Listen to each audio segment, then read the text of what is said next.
विद्यार्थियों, मैं दौरगा दत्त सिंह, हिंदी प्रवक्ता, सरस्वती विद्या मंदिर इंटर कॉलेज बीशलपुर, आज आपके लिए हिंदी में काव्य साहित्य का विकास ये जो प्रकरण है इस पर हम चर्चा करेंगे और आपको ये विषय आसानी से समझ में आ जाए, इसके लिए मेरा अपना प्रयास रहेगा। हिंदी साहित्य की विकास की जो कड़ी है जिसको हम साहित्य कहते हैं, साहित्य का तात्पर्य क्या है, इसके लिए आचार्यों ने एक पंक्ति का उल्लेख किया है, सहितस्य भावा साहित्यम, यानी भाव के साथ जो कहा जाए वही साहित्य है। साहित्य का तात्पर्य हमारे हिंदी में हम जो कुछ बोलते हैं, जो कुछ लिखते हैं, चाहे वो कविता के माध्यम से लिखा जाए, चाहे वो गद्य के माध्यम से लिखा जाए, वह सभी हमारा साहित्य ही कहलाता है। इसमें कविता में जो रचना लिखी जाती है वह छंदबद्ध रचना होती है, लयबद्ध होती है। कविता का संबंध हमारे हृदय से होता है और गद्य का संबंध विचार से हुआ करता है। हम किसी बात को सोचते हैं, व्यक्त करते हैं, अभिव्यक्त करते हैं और उसका संबंध मस्तिष्क से होता है, जबकि कविता का संबंध हृदय से होने के कारण वे हमको बड़ी आसानी से याद हो जाया करते हैं। आप देखते हो, अनुभव भी करते हो कि जैसे कोई फिल्मी गाना है, कोई हमने एक बार उसको सुना, हमको एक बार में ही याद हो जाता है, लेकिन गणित के सूत्र हैं, विज्ञान की छोटी छोटी एक एक लाइन की परिभाषाएं हमारी समझ में नहीं आती हैं, हम उनको याद नहीं कर पाते हैं। तो इसका मतलब यही है कि जो गद्य है उसका संबंध हमारे मस्तिष्क से होता है और कविता का संबंध हमारे जो है वो हृदय से हुआ करता है, इसलिए वे बड़ी आसानी से हमको याद हो जाया करती हैं। आज हम इसी पर ही अपनी चर्चा करते हैं कि जो कविता है जिसको हम काव्य भी कहते हैं। काव्य के अंतर्गत सभी प्रकार का साहित्य आता है, लेकिन हमारा केवल यहाँ पर तात्पर्य इस बात से हम कविता की चर्चाएं करते हैं। तो काव्य के मुख्यतः दो भेद हुआ करते हैं।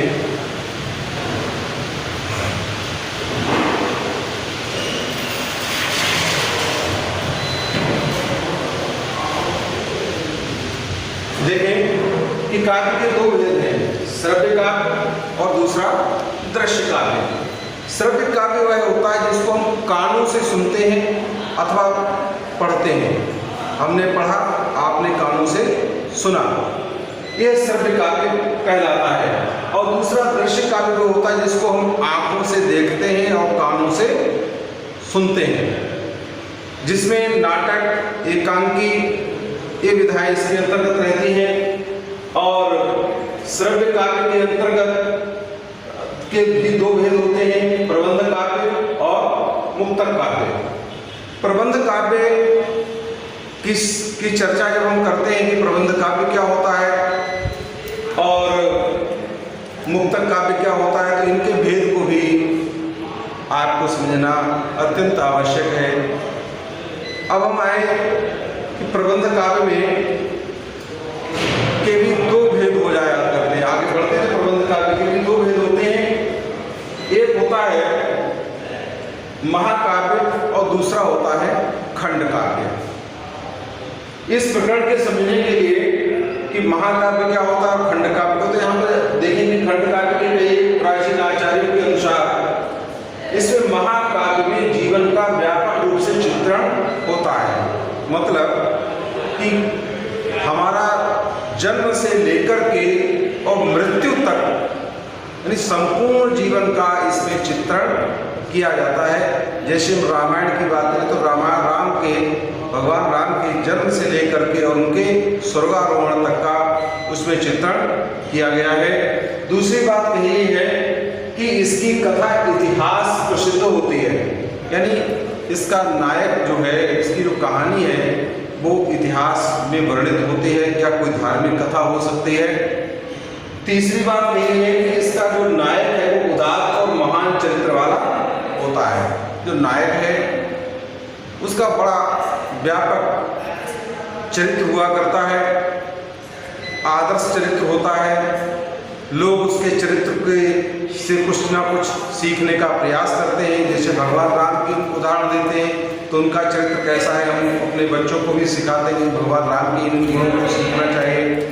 हम यदि महाभारत में जाएं, हम अपने बालक को वीर बनाना चाहते हैं तो उसको कर्ण की कहानी सुनाते हैं, भीष्म की कहानी सुनाते हैं, पांडवों की कहानियाँ सुनाते हैं। तो इसका मतलब ये कि उसका जो नायक है वह उदात्त और महान चरित्र वाला होता है। चौथी विशेषता के इसमें वीर, श्रृंगार और शांत ये रस हुआ करते हैं। और अन्य जो रस हैं वे चारों तरफ उसके चक्कर लगाते रहते हैं, तब गौड़ रूप में रहते हैं। इसकी जो कहानी होती है वह बहुत लंबी होती है, अर्थात यदि रामायण को पढ़ा जाए तो वह कहानी कोई एक आध घंटे में समाप्त नहीं होती है, उसके लिए महीनों का समय लग जाता है तब वह कथा समाप्त होती है। और कथा कई खंडों में विभाजित हुआ करती है, यानी इसका कथानक ये लंबे कथानक पर आधारित है तथा सर्वबद्ध भी होता है। और एक विशेषता होगी इसमें कम से कम 8 सर्ग होने चाहिए। महाकाव्य तथा धारावाहिकता तथा हृदय को भाव विभोर करने वाले मार्मिक प्रसंगों का चित्रण भी किया जाता है। मार्मिक प्रसंग क्या होते हैं, जो हमारे हृदय को एकदम झकझोर करके रख देते हैं, बड़ा हमारे हृदय को प्रभावित करते हैं। जैसे रामायण में सीता का हरण, राम का वनगमन, दशरथ की मृत्यु, ये आदि आदि कुछ ऐसे प्रसंग हैं जिन पर हमारी आंखों से आंसू बहने लगते हैं। रामचरितमानस में दूसरा प्रसंग आता है परशुराम लक्ष्मण संवाद, उनकी बातचीत को सुनकर के हमें हंसी भी आती है। तो का ऐसे प्रसंग भी जो हमारे हृदय को प्रभावित करते हैं होने चाहिए। महाकाव्य में आजकल कुछ परिवर्तन किए गए हैं, वो समय अनुसार परिवर्तन होते रहते हैं, ऐसी कोई इसमें विशेष बात नहीं है। इसके आगे जो है हम अगले दूसरे प्रकरण पे पढ़ते हैं। इसमें जब एक चार्ट के माध्यम से आपको दिखाया गया है कि महाकाव्य के कितने भेद हैं, तो इसमें देख सकते हैं काव्य के भेद। तो पहला काव्य श्रव्य काव्य और दृश्य काव्य। श्रव्य काव्य के 2 भेद होते हैं, प्रबंध काव्य, मुक्तक काव्य। प्रबंध काव्य के भी 2 भेद हैं, महाकाव्य और खंड काव्य। श्रव्य काव्य दृश्य काव्य के अंतर्गत नाटक, एकांकी ये रहते हैं। और श्रव्य काव्य में भेद आए जिसमें महाकाव्य, खंड काव्य, हम अभी महाकाव्य और खंड काव्य की चर्चा कर रहे थे। इसमें जो है इसमें भी आगे हम पढ़ते हैं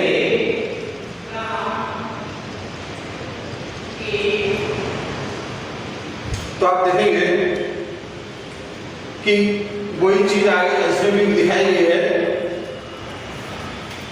कि किसी इसमें घटना या व्यापार का व्यापक वर्णन रहता है। और मुक्तक काव्य में क्या है, इसके मुक्तक रचना में प्रत्येक पद स्वतः पूर्ण होता है, यानी प्रबंध काव्य में कथा होती है, मुक्तक में अपर और पूर्व का कोई अंतर नहीं होता, अर्थात उसके ना तो पहले की कोई कथा होती है और ना कोई बाद की कथा होती है। जैसे कबीरदास के दोहे हैं, रसखान के सवैया हैं, मीराबाई के पद हैं, रहीम के दोहे, ये सभी मुक्तक श्रेणी में आते हैं। अर्थात हम कबीर का कोई दोहा ले लीजिए कि साच बराबर तप नहीं, झूठ बराबर पाप, जाके हृदय साच है ताके हृदय पाप। यानी इसके पहले की कोई कहानी नहीं है, इसके बाद की कोई कहानी नहीं है, इसका जो भी मतलब है वह सब कुछ अपने में ही पूर्ण है। अब प्रबंध काव्य के 2 भेद, महाकाव्य और खंड काव्य आते हैं। इसको आपने चार्ट के माध्यम से समझ लिया होगा।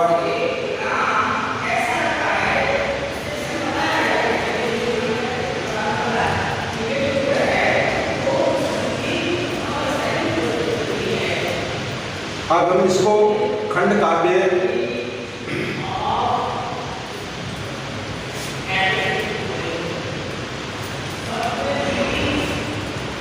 खंड काव्य में किसी लोक नायक के जीवन का व्यापक चित्रण के स्थान पर उसके जीवन के किसी अंश का चित्रण किया जाता है। इसकी कथा जो है एक सर्ग में नहीं होती है, इसमें 2 सर्ग हो सकते हैं, 3 सर्ग हो सकते हैं, लेकिन जीवन का कोई एक छोटा सा भाग हुआ करता है। खंड काव्य में अपनी एक पूर्णता होती है, संपूर्ण रचना की इसकी विशेषता होती है, संपूर्ण रचना एक ही छंद में लिखी जाती है, जबकि महाकाव्य में बहुत सारे छंद हो सकते हैं। जैसे रामचरितमानस में आप देखिए, उसमें दोहा भी है, चौपाई भी है, सोरठा भी है, कवित्त भी है, कई भी सोहैया भी है, श्लोक भी संस्कृत के लिखे हुए हैं, अर्थात में बहुत सारी चीजें हो सकती हैं। इसमें लिखा भी है, पद्मावत है, श्री रामचरितमानस है, साकेत है, प्रिय प्रवास है, रामायणी है, गुरुषि है, लोकायतन है, ये सभी जो है प्रबंध महाकाव्य की श्रेणी में आते हैं। पंचवटी, जयद्रथ, नहुष, सुदामाचरित, पथिक, गंगाधर, हल्दी घाटी, ये आदि जो है वो हिंदी के प्रमुख खंड काव्य हैं। तीसरी बात आती है आख्यानिक गीतियां। ये ऐसी रचनाएं होती हैं जो ना तो महाकाव्य की श्रेणी में आती हैं, ना खंड काव्य की श्रेणी में आती हैं। ऐसी पद्य जो कहानी है उनको आख्यानिक गीतियों के नाम से जाना जाता है। इसमें वीरता, साहस, पराक्रम, बलिदान, प्रेम, करुणा इत्यादि घटना चित्रों के माध्यम से कहानी कही जाती है। इसकी भाषा बड़ी सरल स्पष्ट हुआ करती है। इसमें झांसी की रानी, रंग में भंग, विकट भट्ट आदि रचनाएं आख्यानिक गीतियों के अंतर्गत आती हैं। फिर आता है मुक्तक काव्य। पहले बताया मैंने, स्पष्ट किया था, मुक्तक काव्य महाकाव्य खंड काव्य से भिन्न होता है। इसमें एक अनुभूति होती है, भाव या कल्पना का चित्रण हुआ करता है, और इसमें ना तो कोई धारावाहिकता होती है, अर्थात पहले कहानी क्या थी, बाद में कहानी क्या थी, इसका भी कोई चित्रण नहीं होता है। बिहारी, रहीम के दोहे, सूर, मीरा के पद मुक्त रचनाओं की श्रेणी में विभाजित किया जाता है। अब मुक्तक भी 2 प्रकार के होते हैं, का पाठ्य मुक्तक और गेय मुक्तक। पाठ्य मुक्तक क्या कहलाते हैं?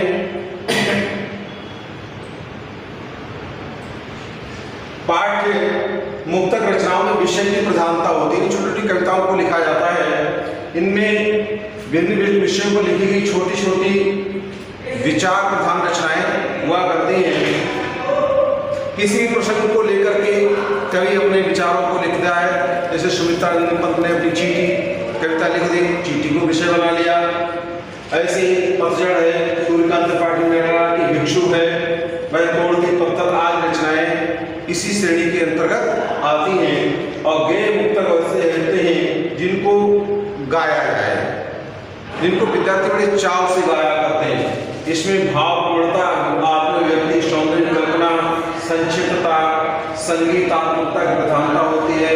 कवि तुलसी, रहीम के भक्ति, नीति के दोहे तथा बिहारी, मदराम, देवभाग आदि की रचनाएं इसी श्रेणी के अंतर्गत आया करती हैं।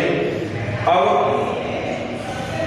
गेय मुक्तक में जैसे उदाहरण के लिए आप समझ लीजिए कि उनके कबीर का दुआ ही है कि साँच बराबर तप नहीं, झूठ बराबर पाप, जाके हृदय साँच है, ताके हृदय आप कबीरा, ताके हृदय आप। इस प्रकार से इसमें लय तत्व, संगीत तत्व की प्रधानता होने के कारण इनको गेय मुक्तक की श्रेणी में रखा जाता है। इसके बाद का जो अगला विषय है वो ये है कि हिंदी साहित्य का इतिहास। हम इसको आज अपने अध्ययन का विषय बनाएंगे कि जैसे कि आप जानते हैं कि जब हम हिंदी की बात करते हैं तो उसके इतिहास के बारे में भी जानना हमारे लिए परम आवश्यक हो जाता है कि आखिर जिस हिंदी को आज हम बोलते हैं, जो आज हमारी मातृभाषा बनी हुई है, इसका उद्गम कहाँ से हुआ, कितने वर्ष पहले इसका उद्गम हो चुका है। इसके लिए हमें इसकी इतिहास की खोज भी करनी पड़ती है। हमारी जो संस्कृति है उसका विकास कहाँ से हुआ है, इसके बारे में भी हमको जानना चाहिए।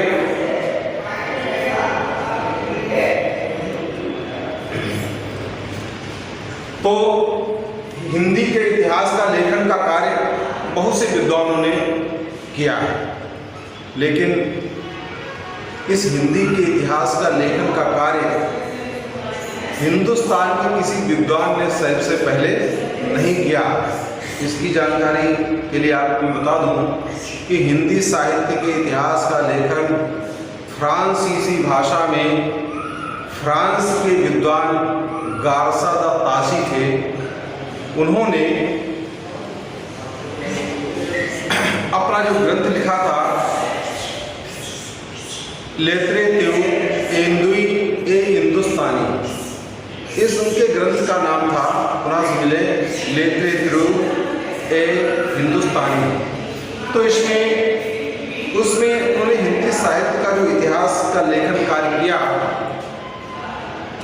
उसमें उन्होंने कोई काल विभाजन का प्रयास नहीं किया था। उनकी एक बहुत बड़ा दोष था कि इसकी शुरुआत कहाँ से हुई और उसका अंत कहाँ हो गया, ऐसा उन्होंने कुछ भी नहीं कहा। उन्होंने जो सामग्री मिली कि जैसे तुलसीदास कब पैदा हुए और कबीर कब पैदा हुए, तो इसका अंतर ना करते हुए सबसे पहले तुलसीदास का वर्णन कर दिया, बाद में कबीरदास का वर्णन कर दिया।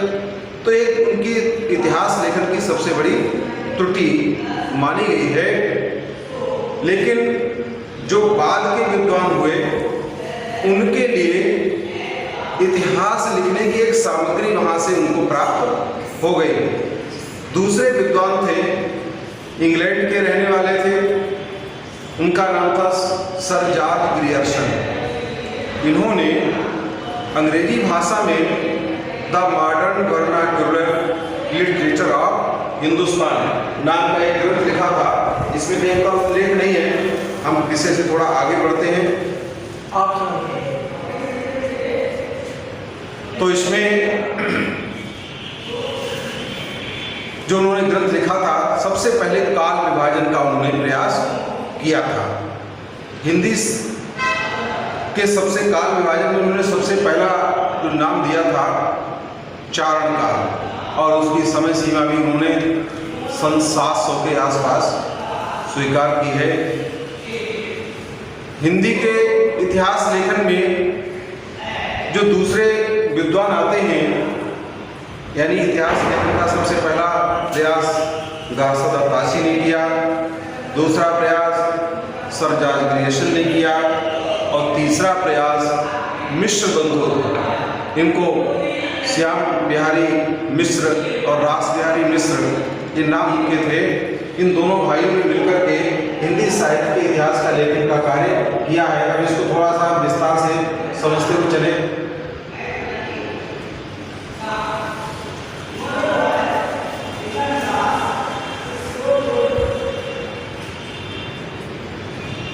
देखिए, जैसे हम इसमें देखते हैं, सर हिंदी साहित्य के इतिहास का काल विभाजन अनेक विद्वानों ने किया है। इस दिशा में सर जॉर्ज ग्रियर्सन, मिश्र बंधु, आचार्य रामचंद्र शुक्ल, डॉक्टर राम कुमार वर्मा, डॉक्टर गणपति चंद्र गुप्त आदि के नाम विशेष रूप से उल्लेखनीय हैं। लेकिन इनके अलावा इतिहास लिखने वाले विद्वानों की एक बड़ी लंबी सूची बन जाती है, जिसमें आचार्य महावीर प्रसाद द्विवेदी, आचार्य हजारी प्रसाद द्विवेदी और राहुल सांकृत्यायन, डॉक्टर नगेंद्र, इनके अलावा बहुत से विद्वानों ने इतिहास लेखन का कार्य किया। लेकिन सबसे काल विभाजन का सर्वप्रथम प्रयास, हिंदी साहित्य के काल विभाजन का सर्वप्रथम प्रयास जॉर्ज ग्रियर्सन ने किया था। इन्होंने काल विभाजन जो किया उसमें कुछ कमियां थी, कुछ त्रुटियां थी, दोष थे, लेकिन उन्होंने जो उसका किया था वो सबसे पहले कहा चारण काल, सन 700 से लेकर के 1300 ईस्वी तक इन्होंने काल विभाजन का प्रयास किया है। दूसरा नाम उन्होंने दिया था 15वीं शती का पुनर्जागरण। तीसरा नाम दिया था जायसी की प्रेम कविता। चौथा ब्रज का कृष्ण संप्रदाय। पांचवा मुगल दरबार। छठा तुलसीदास। सातवां रीति संप्रदाय। आठवां तुलसीदास के अन्य प्रवर्ती। नवा 18वीं शताब्दी और 10वां महारानी विक्टोरिया के शासन में हिंदुस्तान। ये इतने कालखंडों में इन्होंने हिंदी साहित्य के इतिहास को विभाजित किया था। लेकिन जो इस ग्रियर्सन के इस वर्गीकरण में दूसरे, 5वें, 9वें तथा 10वें नामकरण में ऐतिहासिकता का प्राधान्य है, यानी इसमें इतिहास को प्रधानता इन्होंने दी है, साहित्यिकता का नहीं, इसमें मतलब गौड़ है। जबकि साहित्यिक इतिहास के काल विभाजन में साहित्यिक प्रवृत्तियों पर ही बल देना चाहिए, जो इसमें नहीं है। अर्थात इनके हिंदी साहित्य के इतिहास लेखन का ये इनका सबसे बड़ा दोष रहा है। फिर है मिश्र बंधु का काल विभाजन। यदि हम हिंदुस्तान के किसी विद्वान का सबसे पहले नाम जानना चाहें तो उसमें मिश्र बंधुओं का नाम आता है। ग्रियर्सन के पश्चात मिश्र बंधुओं ने हिंदी साहित्य के इतिहास का काल विभाजन किया। उनके काल विभाजन ग्रियर्सन के प्रयास की तुलना में अधिक स्पष्ट माने जाते हैं। मिश्र बंधुओं ने जो काल विभाजन किया वो इस प्रकार से है। उन्होंने पहला नाम दिया था आरंभिक काल, फिर उसका उपविभाजन कर दिया का पूर्वारंभिक काल संवत 700 से 1343 यानी सन 643 से 1286 ईस्वी, और दूसरा का उत्तरारंभिक काल यानी संवत 1344 से 1444 यानी सन 1287 से 1387। कुल मिलाकर के हम ये जान मान सकते हैं कि इनका जो प्रारंभिक काल है इसको जॉर्ज विल्सन ने चारण काल का है, उन्होंने सन 700 से माना, तो इनका मतलब सन 643 से इनकी 1300 ईस्वी तक, इनका 1387 ईस्वी तक, यानी कुछ समय में डिफरेंस है, यानी एक जैसा समय दोनों का नहीं है। इनका थोड़ा कम है, इनका थोड़ा अधिक है। दूसरा नाम दिया था माध्यमिक काल, इसको भी इन्होंने दो कालखंडों में विभाजित कर दिया। पूर्व माध्यमिक काल यानी सन 1388 से 1503 तक, और दूसरा प्रौढ़ माध्यमिक काल यानी सन 1504 से 1623 ईस्वी तक, इसको इन्होंने स्वीकार किया है। तीसरा कहा अलंकृत काल, इसको भी दो खंडों में विभाजित कर दिया। पूर्वालंकृत काल सन 1624 से 1733 और उत्तरालंकृत काल सन 1734 से 1832, यानी कुल समय सीमा 1624 से लेकर के 1832 ईस्वी तक निर्धारित उनकी होते हैं। फिर चौथा का परिवर्तन काल यानी संवत 1890 से 1925 यानी सन में कहें 1833 से 1868 ईस्वी तक, और पांचवा इनका वर्तमान काल सन 1889 से अद्यावधि माने आज तक, ये इनका काल विभाजन था। मिश्र बंधुओं ने जॉर्ज ग्रियर्सन की भांति अपभ्रंश काल को हिंदी साहित्य के साथ जोड़ दिया। इसके अतिरिक्त इनके काल विभाजन में और भी कमियां विद्वानों ने सुझाई हैं, लेकिन इसका तात्पर्य ये नहीं है कि मिश्र बंधुओं के द्वारा प्रस्तुत किया गया काल विभाजन निरर्थक और बेकार है, महत्वहीन है। चंद दोषों को अलग कर दिया जाए तो मिश्र बंधुओं के प्रौढ़ और सुलझे हुए प्रयासों की हमें प्रशंसा करनी चाहिए। अर्थात थोड़े बहुत दोष हैं, यदि उनको ना माने तो मिश्र बंधुओं का काल विभाजन बहुत ही अच्छा रहा है। फिर चौथे विद्वान आते हैं आचार्य रामचंद्र शुक्ल। इसका इन्होंने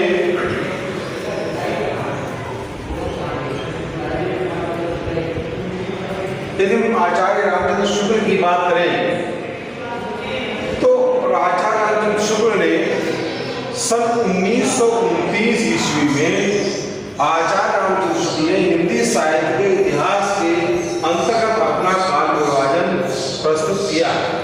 इसमें कोई संदेह नहीं कि आचार्य शुक्ल के द्वारा किया गया काल विभाजन ग्रियर्सन और मिश्र बंधुओं की काल विभाजन की तुलना में प्रौढ़, परिष्कृत और प्रायः सर्वमान्य रहा है। आज भी हम जिस काल विभाजन को पढ़ते हैं तो इसमें आचार्य रामचंद्र शुक्ल के इतिहास को पढ़े बिना हम हिंदी साहित्य के इतिहास को जान और समझ ही नहीं सकते हैं। इनका काल विभाजन इतना सुंदर सटीक रहा कि अधिकांश विद्वान इनके काल विभाजन से आज भी सहमत हैं। और आचार्य रामचंद्र शुक्ल द्वारा जो काल विभाजन किया गया उसमें देखिए आप ध्यान रखें कि आदिकाल अथवा वीरगाथा काल, इनके इतिहास के काल विभाजन की जो सबसे बड़ी विशेषता रही है वो ये है कि इन्होंने प्रत्येक काल विभाजन के दो दो नाम सुझाए हैं। जैसे पहला का आदिकाल अथवा वीरगाथा काल, तीसरा पूर्व मध्यकाल यानी भक्ति काल, चौथा उत्तर मध्यकाल अथवा रीतिकाल, चौथा आधुनिक काल अथवा गद्य काल। ये दोहरा दोहरा नामकरण इन्होंने दिया है। ये काल विभाजन की विशेषता रही है।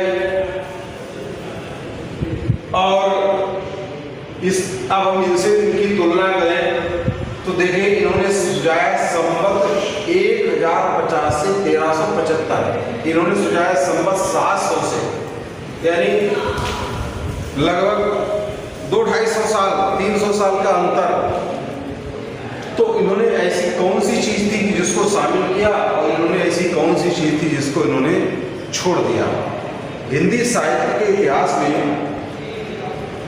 जॉन ग्रियर्सन और मिश्र बंधुओं ने कुछ साहित्य हिंदी में ऐसा पाया गया जिसकी भाषा अपभ्रंश थी। अपभ्रंश माने कि जिसमें राजस्थानी भाषा के शब्द भी थे और संस्कृत का एक बिगड़ी हुई भाषा है जिसको दूसरे नाम से हम पुकारते हैं,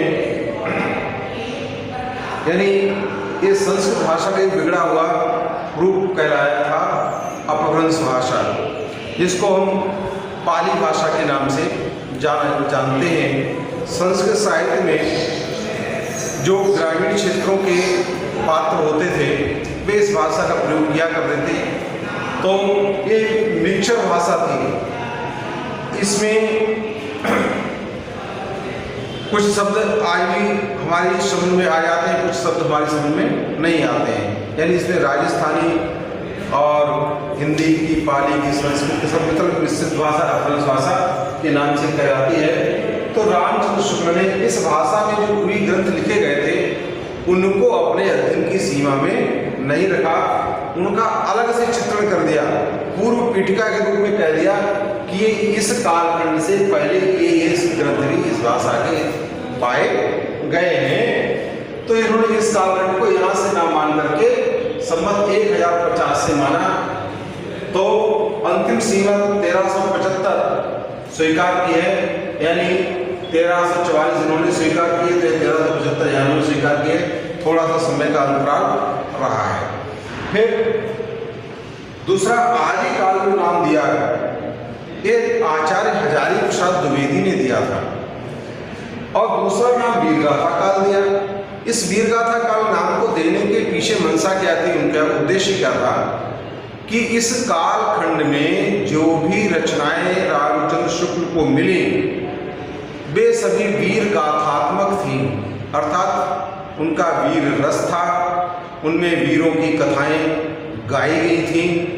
इसलिए इन ग्रंथों की संख्या जो थी वह भी सर्वाधिक थी।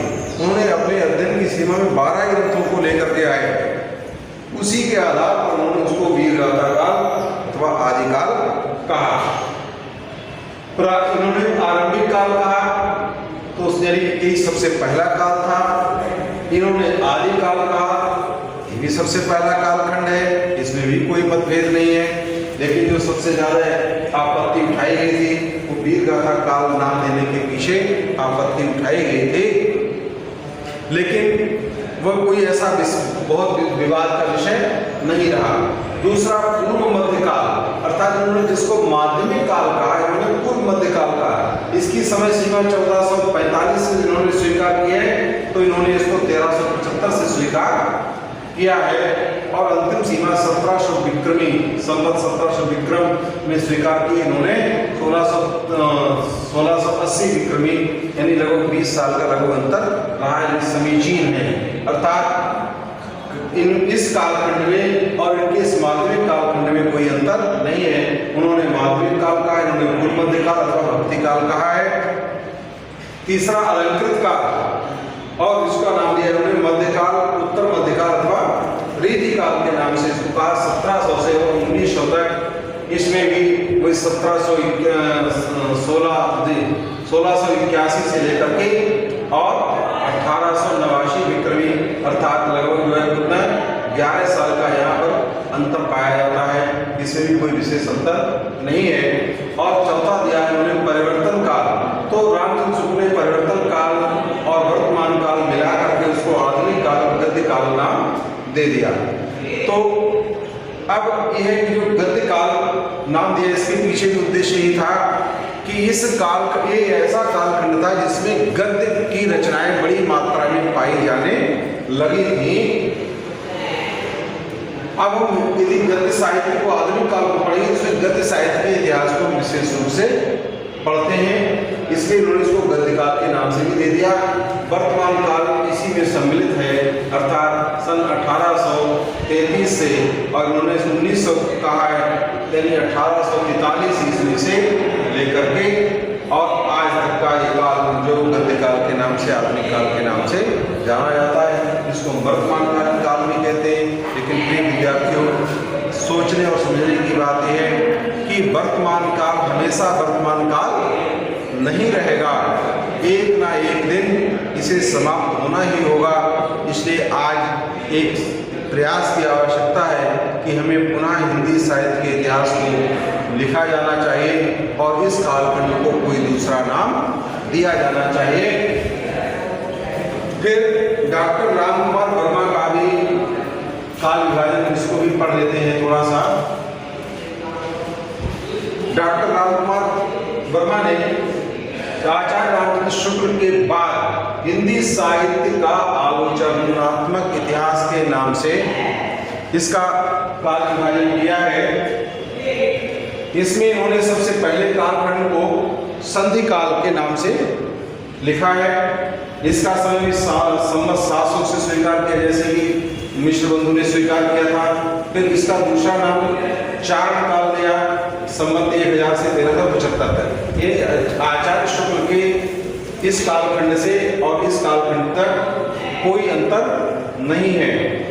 फिर तीसरा भक्ति काल, रीति काल और आधुनिक काल। अर्थात यहाँ पर हम देखें तो आचार्य रामचंद्र शुक्ल और डॉक्टर रामकुमार वर्मा के काल विभाजन में कोई भेद या अंतर नहीं है। दोनों के नामकरण भी लगभग एक जैसी है और उनकी समय सीमा भी लगभग एक जैसी ही प्राप्त होती है। इसके बाद में और आगे पढ़ते हैं तो ये आता है हमारे सामने